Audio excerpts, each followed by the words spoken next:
Hello mga ka-legit Dabarkads, eto na nga ilan sa mga may init na balita patungkol dito sa booking na nga itong si dating Mayor Isko Moreno patungkol sa kanya mga statements sa isang interview.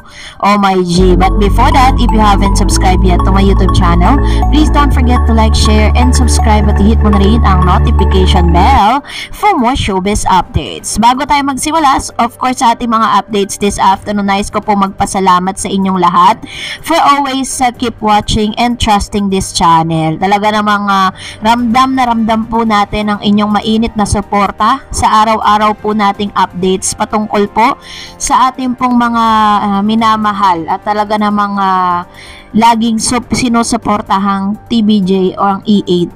So ngayong araw nga pag-uusapan po natin ito kasi meron po kasing inilabas na interview ang Showbiz on the Go. Ayan. So, credit to the owner, no? Ang Showbiz on the Go kung saan in-interview nila itong si Mr. Isko Moreno at para po linawin yung issue patungkol po dun sa sinasabi nila na kasi kalat na kalat po ngayon sa Twitter at sa mga social media na ang lahat po ng mga nagaganap di umano dito po sa G sa Gedli na kiniklaim po nila, no? Ito ang claim nila ngayon na sila daw po ay inaabangan at talagang masasabi daw nila talaga na sila po ay talagang minamahal at inaabangan daw sila ng mga tao. Yan ang interview ni Mr. Isko Moreno na pinapalabas nila. Alam nyo po, ganito lang yan, kumbaga sinasabi lang nila yan sa publiko. Ngayon syempre ikaw yung mako-curious ka, 'di ba? Totoo kayong sinasabi ni Mayor o ni Yorme na sila daw ay talagang inaabangan. So ngayon ang gagawin ng tao, aabangan ngayon sila, panonoorin ngayon sila. Ayan, ganyan ang strategiya po sa sa showbiz world, 'di ba? So ganun mo yung sinasabi po nila, pero isa nga sa pinaka talagang kinaiinisan ng marami, nabuking po sila kasi sa interview ni Yorme, sinasabi niya na hindi raw di umano scripted yung mga nagaganap dito po sa G sa Gedli. Sabi po nila yan, lahat daw po yan ay purely na talagang doon pa lang nangyayari. Kumbaga hindi nila na-anticipate yung mga pangyayari. Pero yun po ay taliwas doon po sa mga lumalabas na video clip, no? At kumbaga may mga nanalo, mga winners po nila, binibigyan agad nila ng script kung ano yung dapat sabihin. Ito nga po yung interview ni Yorme, panoorin natin.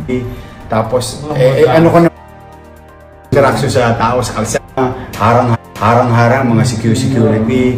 Tapos, ano ko naman yun yung hilig ko naman yung interaction sa tao sa kalsada.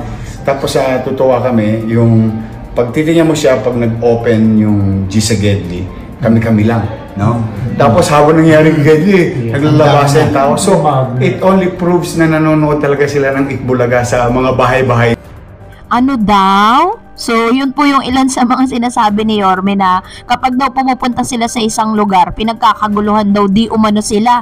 Samantalang yun po ay taliwas sa mga video na lumalabas. Minsan may mga nilalapitan sila na imbis na talagang tuwan-tuwa at nilapitan sila ng grasya, parang nilalayuan pa. Marami pong pangyayaring ganyan, Tapos ngayon sinasabi nila na kapag daw narinig ng mga tao na nandun sila naglalabasan, syempre out of the curiosity, lalabas talaga yon dahil artista kayo. Pero hindi lumalabas yon dahil natutuwa sa inyong mga tao, no? So, dapat maintindihan to ni Yorme, no? At talagang sinasabi pa nila na ngayon nga po talagang sa bawat segment ng G sa Gedli, itinatapat po talaga nila dito sa segment ni Mayor Jose Manalo.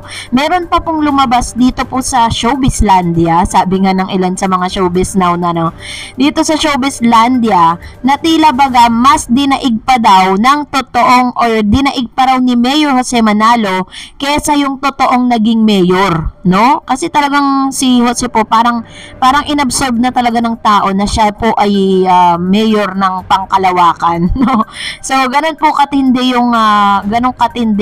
yung kapangyarihan at popularity na kumbaga parang ito yung good karma ni Jose, 'di ba? Kung matatandaan nyo kasi Hindi nagpasilaw to sa pera maging si Wally, 'di ba? Natatandaan nyo sa interview nila, sinabi niya na bago pa man sila umalis dito po, or nung umalis na po ang TVJ sa tape, inoperan sila ng tape incorporated ng pera para sila po ay magstay sa show at sila po yung magiging main host ng nasabing show. Pero dahil po yung loyalty nila, yung respeto nila sa TVJ, hindi po sila nagpasilaw sa pera. So ngayon, ito po yung karma yung good karma ni ni Mayor Jose Manalo na inaani niya ngayon. Sabi nga ng ilan sa mga showbiz insiders natin na this is gonna be the year or oras po talaga ito ni Jose dahil sobrang yung popularity niya, grabe. Kasi kung napanood niyo po yung FIBA World Cup, 'di ba? Imbis na ang pagkaguluhan doon yung mga players, nung nakita po si Jose, doon po sila nagkagulo sila, 'di ba? Dahil kay Jose Manalo. Kaya naman talaga namang masasabi mo talaga na hindi much na itatapat sa sasabihin pa nila si Jose Manalo daw anang gaya dito kay Yorme. Samantalang hindi nila alam yung history kung bakit po naging mayor po si Jose, no. It was parang slip of the tongue lang ni Tito Sen na kung tumakbo ka kayang mayor diyan, 'di ba? Doon kasi gagagalangin kasi itong si Jose Manalo, doon nagsimula 'yon. Tapos ngayon pinapalabas nila na nanggagaya si Jose.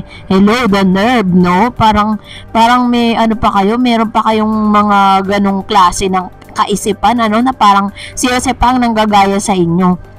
But anyways, sabi ko nga sa inyo, marketing strategy yan Ginagawa nila yan para at least umingay sila. Ito pa isa nakakainis na video. Kumakalat din po ito. Parang paulit-ulit na laging ipinapasok nitong si Isko dahil sobrang pikon na siya. Yung lagi niyang sinasabi yung word na Pepsi, no? Ito, panoorin po natin.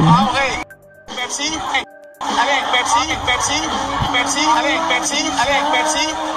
Okay. Pepsi. Niya pong sinasabi yan at pinapasok sa mga jokes niya. Bakit wala ba silang maibuta sa TVJ kung bakit yan at yan na lang? Dapat manood din siya ng news at mag-imbestiga. So, yun po yung ating mga medyo nakakainit lang ng ulo, diba? Pero dahil dyan, magre-react naman tayo sa mga comments ninyo, no? Pakinggan natin ang inyong mga sinasabi sa comment section. Unahin natin si Miss Annabel Paes. Tape has no right to object to TVJ using the word dabarkads. Hoy, halos host, tumigil na kayo sa greediness nyo. Sobra na kayo wait lang kayo sa mas malalim na karma na darating sa inyo. Haven't you learned a lesson yet? True, diba? Talagang halos lahat gusto nilang kunin. Gusto nilang kunin ng trademark, gusto nilang kunin ng team song. Pati ba naman yung identity ng mga dabarkads kunin nila? Diyos ko po, no? Sabi ni Yoli Bautista, dapat TVJ, tao ang inangkin nila at hindi binitawan dahil yun ang title na nakadepende. Pag sikat sa tao, nagdadala, sumatotal kahit anong title ang dalhin ng TVJ, sisikat. Pero once na nilayo sa TVJ yan, mawawala ang power. Ito naman, tama naman to, diba? Dapat, imbis na nakikipaglaban sila dyan, dapat ang TVJ ang iningatan nila. Sabi naman ni EC Santos, naniniguro ang Tape Inc. just in case na ma-award yung Eat Bulaga trademark sa TVJ, ang dabarkads ang malamang gamitin nila title ng show if ever. Alam niyo po, tama itong sinasabi ni Ma'am Easy. Kaya ngayon parang feeling ko pinaglalaban talaga nilang makuha yung word na dabarkads dahil pag nakuha na po ng TVJ ang trademark na Eat Bulaga, may pagkakataong magpapalit sila at tumatak po sa tao kasi ang word na dabarkads. And ini-incorporate po nito yung mga legit dabarkads sa talagang sumusuporta sa TVJ. Ganun pa din, diba? Mag-isip sila ng bago, ba't naman ang TVJ nakapag-isip? So that's it for today. For more videos and updates, please don't forget to like and subscribe, and please follow me on my Facebook page, Star Eds TV. God bless everyone!